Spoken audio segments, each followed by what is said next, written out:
Hi everybody, my name is Pedro Ramos, otherwise known as Pete to most of my friends growing up. I was asked to share my story with you about my journey here as a Minnesota Kappa. My journey started to Kappa land back at Central Missouri State University when a group of young men, I was one of them back then, decided that they would look into pledging Kappa. It was 1969, December, when I went to my first smoker.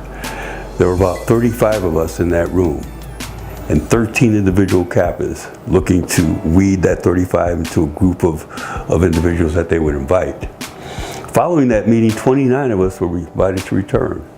And so I started my journey in December of '69 towards Kappa land. 6 months later, and many a trial and tribulation, including diamonds in the forehead, goodie boxes, brain books, sackcloth underwear, a little string that came out of my sackcloth that they used to pull me around with, Kappa kowtows, step shows, dog shows, 6 months of intensive orientation. 3 of us finally made it through. So from 29, we went it down to 3. And that began my true journey into Kappa.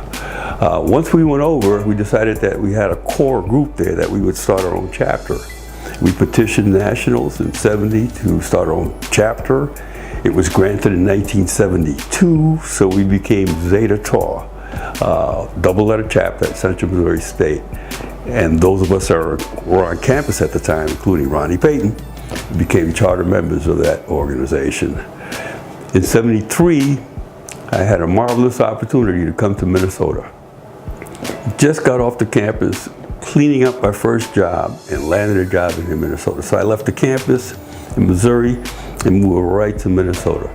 Fresh off the yard, still full of a lot of Kappa spirit, I came to Minnesota and joined the St. Paul Minneapolis Alumni Chapter. That was November of 1973. And since '73, I've been active with the St. Paul Minneapolis Alumni and the Greater Minneapolis, or Greater Minnesota Kappa, Organizational Kappa Alpha Psi. I saw many things during those years, and I grew up with the chapter. I learned a number of things about brotherhood, the importance of being a Kappa, and the importance of being connected, and the importance of sharing whatever knowledge you have as you come up through the ranks.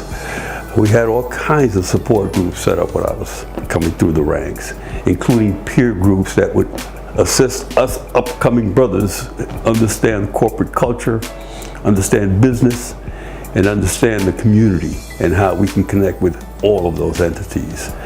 It was quite a learning experience for me. We had some incredible individuals already in the chapter that established the alumni chapter. It was a great period of growth and opportunity for me from the '70s on. And so many brothers made Kappa. I helped many of those young men become Kappas, and they're still active right now. Those of you know who you are. Many things they learned while I was the pledge master, including the famous Kappa kowtow. When I walked in the room, everybody understood there will be a Kappa kowtow. Tremendous spirit, the core that existed back then, and it still exists now.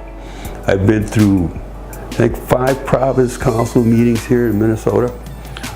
We sponsored 1 big grand chapter meeting here in Minnesota, and we've traveled across the province in the United States, attending provinces and grand conclaves.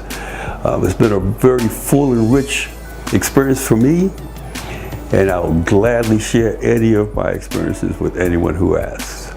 But my biggest thrill came from being a member of this organization here in Minnesota.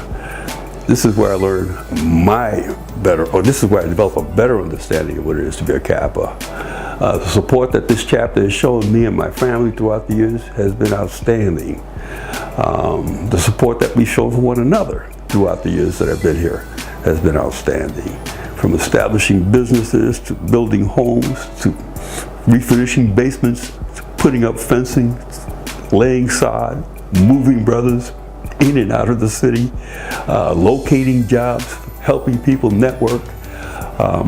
What we did for each other and continue to do for each other is invaluable. And these are the rich experiences, again, of being a Kappa and staying connected with the organization. So to this day, I continue to stay connected, and I hope you will too.